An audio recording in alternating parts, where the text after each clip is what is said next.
Chitira Women's Academy, SMP Junction, Shornur and opposite Bus Stand, Patambi. We provide degree, diploma and +2 courses. 13ാമത് ദേശീയ സരസ് മേളയ്ക്ക് തൃത്താല ചാലിശ്ശേരിയിൽ തുടക്കം. മുഖ്യമന്ത്രി പിണറായി വിജയൻ മേളയുടെ ഉദ്ഘാടനം നിർവഹിച്ചു.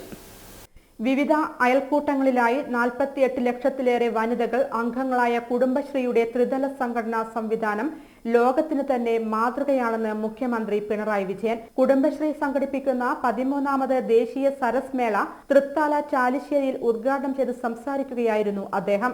ഈ സർക്കാർ അധികാരമേറ്റ ശേഷം പദ്ധതികളുടെ വൈവിധ്യം കൊണ്ട് കുടുംബശ്രീയെ കൂടുതൽ ചലിപ്പിക്കാൻ കഴിഞ്ഞു. ഭാവനാപൂർണമായ പദ്ധതികൾ സമയബന്ധിതമായി നടപ്പാക്കുന്നതിനും സാമ്പത്തിക പിന്തുണ നൽകുന്നതിനും സർക്കാർ മുൻഗണന നൽകുന്നുണ്ട്. കുടുംബശ്രീ കെ ലിഫ്റ്റ് ഉപജീവന ക്യാമ്പയിൻ വഴി ഇതിനകം 3 ലക്ഷത്തോളം പേർക്ക് തൊഴിൽ നൽകാൻ സാധിച്ചു. സ്ത്രീകളുടെ തൊഴിൽ പങ്കാളിത്തം 50% ഉയർത്തുകയാണ് സർക്കാരിന്റെ അടുത്ത ലക്ഷ്യം.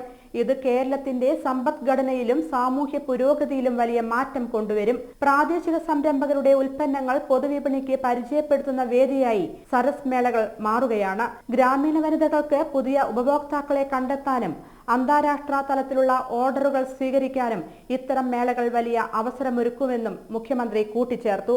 2025 നവംബർ 1 കേരളം അതിദാരിദ്ര്യമില്ലാത്ത സംസ്ഥാനമായി മാറി. ഈ ചരിത്ര നേട്ടം കൈവരിക്കുന്നതിൽ കുടുംബശ്രീ പ്രവർത്തകർ നൽകിയ സംഭാവനകൾ നിസ്തുലമാണെന്നും 1998 ആരംഭിച്ച കുടുംബശ്രീ പ്രസ്ഥാനത്തിന്റെ ഇടപെടലുകൾ കേരളത്തെ മറ്റ് സംസ്ഥാനങ്ങളിൽ നിന്നും ബഹുദൂരം മുന്നിലെത്തിച്ചുവെന്നും അദ്ദേഹം കൂട്ടിച്ചേർത്തു. 1957 കേരളത്തിൽ അധികാരത്തിൽ വന്ന ആദ്യ സർക്കാർ ഭൂപരിഷ്കരണത്തോടൊപ്പം കാർഷിക ഉൽപാദനം ലക്ഷ്യമിട്ടുള്ള നിയമങ്ങൾ ആവിഷ്കരിച്ചതാണ് കേരളത്തിന്റെ ദാരിദ്ര്യാവസ്ഥ ഇല്ലാതാക്കാൻ അടിത്തറയിട്ടതെന്ന് മുഖ്യമന്ത്രി പറഞ്ഞു. സ്ത്രീകളുടെ സാമ്പത്തിക മുന്നേറ്റം സാധ്യമാക്കിയാൽ മാത്രമേ സമൂഹത്തിന്റെ ആകെ ദാരിദ്ര്യാവസ്ഥ മുറിച്ചു മാറ്റാൻ കഴിയൂ എന്ന് മുമ്പ് നടന്ന പല പഠനങ്ങളിലും വ്യക്തമാക്കിയിരുന്നു. അന്ന് പല ഭാഗങ്ങളിൽ നിന്നും സംശയങ്ങൾ ഉയർന്നെങ്കിലും സ്ത്രീകളുടെ ഉന്നമനം സമൂഹത്തിന്റെ ആകെ ഉന്നമനമാണെന്ന ബോധ്യത്തോടെയാണ് സർക്കാർ കുടുംബശ്രീക്ക് തുടക്കം കുറിച്ചതെന്നും മുഖ്യമന്ത്രി പറഞ്ഞു.